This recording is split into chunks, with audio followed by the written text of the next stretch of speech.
네, 안녕하세요. 반갑습니다. 정석일 매니저입니다. 자, 오늘 제가 이제 세 번째 순서입니다. 세 번째 순서고, 오늘은 2022년에 대한 증시 한마디이기 때문에 제가 역시나 IT를 또 다시 한번 강조를 했습니다. 그래서 최근 들어서 이제 IT 중점적으로 좀 특히나 하드웨어도 많이 좀 올라오고 좀 소프트웨어 계열 종목들도 다시 한번 좀 반등 흐름들 강해지면서 IT 쪽 중심으로 순환매 흐름들이 이어지고 있다라고 좀 보시면 될 것 같고요. 제 생각에는 내년에도 내년 연초에도 이런 IT 중심의 순환매 흐름은 당분간 더 지속된다라고 좀 보고 있습니다. 그렇기 때문에 우리가 연초에 좀 집중해야 될 섹터, 뭐 종목들 같은 경우는 이런 IT, 그리고 그중에 또 소부장 관련된 종목들도 충분히 좀 큰 시세들이 계속 나올 수 있다, 이런 말씀 드려보도록 하겠고요. 역시나 반도체도 최근 들어서 계속 좋아지고 있는 상황인 만큼 반도체 관련주 역시 한번 관심 가지시면 좋겠다, 이런 말씀 드리도록 할게요. 그래서 오늘 제가 이제 준비한 종목이 반도체 관련된 종목이기 때문에 뭐 IT 관련돼서 한마디 좀 드려봤고요. 지금 종목 리뷰 한번 이제 들어가 보도록 하겠습니다. 자, 오늘 제가 목표가 터치한 종목이 네오위즈라고 하는 종목이 있는데, 이 종목이 어제 제가 1차 목표가 달성을 하고, 이제 오늘 시세가 크게 한번 나오면서 2차 목표가 지금 달성을 좀 하게 됐습니다. 네오위즈 같은 경우에는, 이 종목은 지금 보시면 오늘 시세가 지금 고가권 19%까지 좀 시세가 크게 나왔다라고 좀 보시면 될 것 같고요. 이 업체 같은 경우에는 이제 오늘 그 게임 관련된 몇 가지 좀 이슈들도 있었긴 했지만, 사실 제가 어제 리뷰를 좀 해드리면서 한번 설명해드린 게 네오위즈 홀딩스 때문에 같이 올라가는 흐름들이 나온다, 이런 말씀 드렸어요. 최근에 네오위즈 홀딩스가 이제 컴투스 홀딩스랑 마찬가지로 블록체인 관련된 이런 플랫폼을 지금 준비 중인 상황이다 보니까 이 두 개 업체가 굉장히 좀 강세의 흐름들 이어가고 있는데, 당연히 네오위즈 홀딩스가 블록체인 관련된 플랫폼을 개발을 한다고 하면 이 네오위즈가 그 수혜를 좀 받을 수밖에 없겠죠. 그래서 네오위즈가 가지고 있는 여러 가지 이런 게임 업체들, 여기서 퍼블리싱한 게임 업체들 게임 같은 경우가 그 관련된 그 수혜를 좀 받을 수밖에 없는 이런 상황이다 보니까 큰 수혜를 받으면서 같이 올라갈 수밖에 없다, 이렇게 말씀해드렸었고, 최근에 가격이 빠졌던 눌림목 구간에서 이제 이렇게 매수 편입을 좀 하게 됐었는데, 충분히 1차 그리고 2차까지 다 달성을 좀 하게 됐다, 이렇게 좀 보시면 될 것 같습니다. 그래서 네오위즈 역시나 이런 게임주들도 최근에 적절한 구간에서 편입해가지고 잘 수익 내고 있다라는 거 한번 말씀드리도록 하겠고요. 두 번째로는 넷게임즈도 보도록 할 텐데, 넷게임즈도 최근에 제가 이거 합병 이슈가 나오면서 한번 시세가 그때 크게 나왔었고, 그때 이제 이미 뭐 목표가는 다 달성을 했었어요. 이 종목도 한 40% 정도, 최고가 기준 40% 정도 목표가 달성한 그런 종목인데, 보시면 오늘 또 넷게임즈가 한 장중에 한 16%까지 좀 시세가 한번 크게 나왔습니다. 오늘 이제 시세가 나왔던 거는 이 넷게임즈가 넥슨 계열이에요. 넥슨 쪽의 이제 회사라고 좀 보시면 될 것 같은데, 넥슨이 한동안은 되게 조용하게 지내다가 이제 내년에 이제 신작을 한 10개 이상을 출시할 것이다라고 얘기가 나오게 됐습니다. 그래서 넥슨이 신작에 대한 모멘텀이 이제 다시 한번 좀 커졌다라고 보시면 되겠고, 그러면 거기 아래에 있는 넷게임즈나 뭐 넥슨GT 이런 업체들이 당연히 수혜를 좀 받을 수밖에 없기 때문에 크게 올랐다고 보시면 되는데, 그 중에서 넷게임즈 같은 경우에는 이제 넥슨GT랑 합병을 하게 되면 넷게임즈가 이제 존속법인이 되게 되는 거죠. 그래서 얘가 남아있게 되는데, 넥슨GT가 최근에 이제 개발하고 있는 신작으로 좀 기대감을 갖고 있는 프로젝트 D라고 하는 게임이 있습니다. 근데 그 게임에 대한 모멘텀을 이제 넷게임즈가 같이 가져갈 수 있는 거예요. 합병을 하면서. 그렇기 때문에 이제 넥슨GT보다 넷게임즈에 대한 모멘텀들이 훨씬 더 커지고 있다, 이렇게 보시면 될 것 같고요. 넥슨 관련된 이런 호재성 재료 나올 때 다시 한번 이렇게 좀 움직일 수 있는 그런 종목이라는 거 한번 체크해 보시면 좋을 것 같습니다. 자, 그리고 세 번째로는 SK 스퀘어 한번 볼 텐데, 자, 이 종목 최근에 제가 편입을 해놓고 오늘 조금 시세가 이제 올라오는 모습입니다. 한 6% 정도 좀 시세가 나왔었는데, SK 스퀘어는 무게가 좀 있어요. 근데도 한 이렇게 좀 시세들을 좀 보여주고 있는 상황이고, SK 스퀘어는 이제 투자 회사라고 이제 말씀을 해드렸었죠. 이제 SK에서 이제 인적 분할돼가지고 나온 회사라고 이제 말씀을 해드렸었고, 이 스퀘어가 SK 하이닉스의 지분을 갖고 있기 때문에 또 최근에 SK 하이닉스가 또 주가가 회복을 좀 하면서 같은 흐름들을 좀 보여주고 있기도 하고요. 추가적으로 SK 스퀘어가 투자하고 있는 여러 가지 자회사들이 또 상장을 앞두고 있습니다. 뭐 원스토어라든지 여러 가지 업체들이 내년에 상장을 앞두고 있기 때문에 이 관련된 지분 가치들이 지금 계속해서 올라가고 있는 시점이다, 이렇게 보시면 됩니다. 그래서 충분히 중장기적으로도 메리트 있는 그런 종목이라고 말씀드려보도록 하겠고요. 내년에도 좀 더 좋은 시세가 기대게 되니까 앞으로 한번 지켜보면서 그래서 중간중간 리뷰 한번 더 도와드리도록 하겠습니다. 자, 그러면 리뷰는 일단 여기까지 마치고요. 한번 신규 종목 편입을 해보도록 할게요.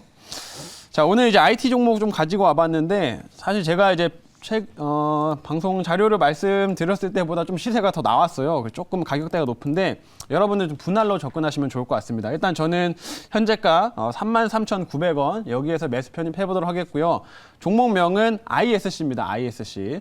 제가 굉장히 좋아하는 종목 중 하나인데 사실 여기 생쇼에서도 되게 여러 차례 이제 편입을 했었던 종목이에요.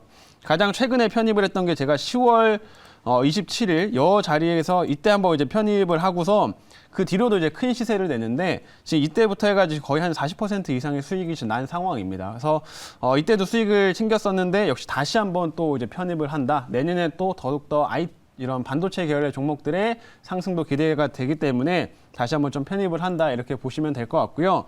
이 업체 같은 경우는 이제 반도체 이제 테스트 소켓을 주로 만드는 업체인데. 기본적으로 이제 본업 자체가 이 후공정 쪽에 좀 수혜를 많이 받는 구조다 보니까 훨씬 더 내년에 실적에 대한 기대치나 이런 거 더 커지는 업체라고 말씀드리겠습니다. 그러면 이 업체에 대한 자세한 내용은 제가 준비한 자료가 있으니까 그거 보면서 말씀드려보도록 할게요. 자, 이제 오늘의 종목은 ISC라고 하는 종목이고요. 이 업체 이제 사업부를 먼저 말씀을 드리면 반도체 테스트 소켓을 생산하는 업체입니다. 이런 제품들인데 이제 보시게 되면 여기 안에 구멍이 이렇게 뚫려 있어요. 그럼 여기 안에다가 반도체를 집어넣고 그리고 나서 이제 반도체 테스트를 하는 거다라고 이제 보시면 되니까 사실상 그냥 케이스 정도로 생각하시면 됩니다. 테스트를 하기 위한 하나의 케이스 이렇게 생각을 하시면 되는데 ISC 같은 경우는 예전에는 메모리 반도체 쪽에서도 이런 제품들을 주로 만들었었고 최근에 이제 비메모리 쪽 관련된 제품도 비중 늘려가면서 최근에 실적도 계속 좋아지고 있는 그런 업체다라고 한번 말씀드려보도록 하겠고요. 다음 화면 이제 보도록 하겠습니다. 다음은 여기는 반도체 쪽에 대한 모멘텀들이 계속 지속되고 있다. 이것도 한번 보셔야 될 것 같은데 미국에 상장되어 있는 업체들 중에서 이제 마이크론이라고 하는 대표적인 반도체 업체가 있죠. 역시나 삼성전자, SK 하이닉스랑 함께 메모리 반도체 쪽에 이제 관련된 업체인데 보시면 마이크론도 최근에 이제 실적 이후로 지금 꾸준하게 상승이 나오고 있고요. 어제도 이제 오늘 신고가를 또 다시 한번 기록을 하는 모습을 보여줬습니다. 이러한 이유가 최근에 이제 반도체 가격, 현물가가 좀 계속 오르고 있는 상황이기도 한데 어제 중국 쪽의 시안 부근이 이제 봉쇄 조치로 인해 가지고 삼성이 이제 생산량을 좀 조절할 거다라는 뉴스가 한번 나왔습니다. 근데 그게 오히려 지금 호재가 되고 있어요. 왜 그러냐면 삼성에 생산하는 중국에 생산하는 이런 반도체 물량들이 조금 줄어들면서 반도체 가격이 오히려 더 올라갈 수 있다라고 지금 전망이 나오다 보니까 이런 호재로 작용돼서 마이크론도 주가가 올랐다라고 보시면 될 것 같고요. 당분간 반도체 가격은 좀 더 추가적으로 올라가면서 반도체 업체들의 시세를 더 이끌 것으로 예상이 됩니다. 그래서 이런 관련된 흐름도 개선되고 있기 때문에 역시나 반도체 관련된 종목들 주목을 해보자 이렇게 말씀드리도록 하겠고요. 자, 다음 화면 볼게요. 다음은 아까 ISC를 제가 이제 비메모리 쪽이 최근에 늘어나고 있다 이 말씀을 드렸는데 실제 실적을 좀 보시게 되면 내년에도 2021년에도 굉장히 잘 나왔지만 내년으로 갈수록 더욱더 실적이 더 좋아질 거다라고 볼 수가 있습니다. 왜냐하면 비메모리 쪽의 매출 비중이 최근에는 한 65% 정도까지 이제 올라왔어요. 기존에는 메모리 쪽이 주력이었었는데 비메모리 쪽이 올라왔다는 거. 그럼 요즘에는 비메모리 쪽에 대한 투자가 더욱더 활발하게 진행이 되고 그 비메모리의 수요가 늘고 있기 때문에 내년에도 실적이 같이 좋아질 수밖에 없다. 이렇게 좀 체크하시면 될 것 같고요. 비메모리 쪽의 매출이 늘어나면서 실질적으로 영업 이익률 자체도 계속 좋아지고 있습니다. 즉 마진 자체가 지금 증가를 하고 있기 때문에 실질적으로 주주 입장에서 떨어지는 이익도 훨씬 커지는 상태다. 그러면은 당분간 주가는 더욱더 강세 흐름을 이어갈 수밖에 없다라는 점 참고해 보시면 될 것 같습니다. 자, 그리고 이제 마지막 화면 보겠습니다. 마지막은 이게 또 하나의 핵심적인 포인트입니다. 제가 사실 10월 달에 이 종목을 편입했을 때부터 계속 강조를 했던 게 DDR5를 강조를 되게 많이 했었습니다. 왜냐하면 DDR5를 정말 핵심적으로 수혜를 또 많이 받을 수 있는 종목이기 때문에 강조드렸었는데 내년이 되면은 인텔에서 이제 그 DDR5가 지원이 되는 새로운 CPU를 출시를 하게 됩니다. 그래서 이번에 출시하는 CPU 같은 경우는 서버, 데이터 센터 쪽으로 들어가는 이런 CPU다라고 보시면 될 것 같고요. 그러면 이제 인텔에서 새로운 CPU가 출시되고 나면 이 데이터 센터에서 이런 DDR 모듈하고 같이 이제 교체가 좀 나타나기 때문에 내년엔 DDR5 관련된 시장이 훨씬 더 커질 수밖에 없다. 근데 여기에서 이런 테스트 소켓을 지금 제공을 하고 있는 게 ISC다 보니까 여기에 엄청난 큰 수혜를 좀 받을 수밖에 없다라는 점 참고해 보시면 될 것 같습니다. 여기까지 이제 말씀을 드리고 질문 한번 받아보도록 하겠습니다. 네, 제가 한번 해보도록 할게요. 자, 우선은 최근에 이제 반도체 테스트 쪽 그리고 이제 삼성전자와 함께 비메모리 패키징 쪽이 굉장히 좀 잘 갔습니다. 그리고 네. PCB도 잘 갔고요. 그리고 이제 FPCB 쪽도 굉장히 좀 잘 갔는데 우선은 요즘에 차량용 반도체 수급 부족 문제까지 겹치면서 네. 이런 비메모리에 대한 어떤 쇼티지가 계속 발생을 하고 있는 상황이고 거기에 따라서 어떤 같이 이런 관련주들의 수급이 또 들어오고 있다 이렇게 말씀드리겠습니다.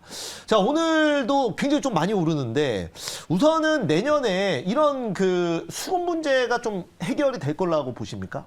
일단은 뭐 말씀해 주신 것처럼 반도체 쪽도 하나의 문제가 되는 게 이제 물류 대란이라든지 이런 이슈로 인해 가지고 죄송합니다. 물 좀 마시겠습니다. 네. 천천히 드세요. 네. 네, 요즘에 날씨가 추워져 목이 자꾸 잠겨가지고요. 네. 어쨌든 이런 물류 대란이 한동안 좀 문제가 됐었는데 최근에 이제 미국 쪽에서 물류 대란 관련해 가지고도 여러 가지 좀 회의도 진행을 했었는데 실제로 어느 정도 물류 쪽에 대해서 좀 강경한 조치들을 정부 차원에서 진행을 하면서 조금씩 해소되고 있는 조짐이 지금 나타나고 있습니다. 물론 이게 완벽히 해소되기까지 좀 시간이 필요하겠지만은 그래도 최악의 상황을 좀 지나갔다 이 정도로 보시면 될 것 같고요. 그러면 전반적으로 기업들의 생산이 좀 다시 한번 좀 늘어나고 하면서 이런 반도체 혹은 비메모리에 대한 수요들은 더 늘어날 수밖에 없는 구조라고 보시면 될 것 같습니다. 그렇기 때문에 내년에 이제 물류 대란이나 이런 것들에 대한 큰 걱정을 하실 필요는 없겠다라고 말씀드리도록 하겠고요. 또 아까 DDR5 같이 이런 새로운 신규 수요들도 발생할 수 있는 시점이기 때문에 훨씬 더 ISC는 더 매력적으로 볼 수 있다 이렇게 설명드릴게요. 자, 여기까지 말씀드리고 가격 전략을 설명드리면 1차는 36,000원 잡아드리도록 하겠고요. 2차는 39,000원, 그리고 손절가는 28,500원 제시하도록 하겠습니다.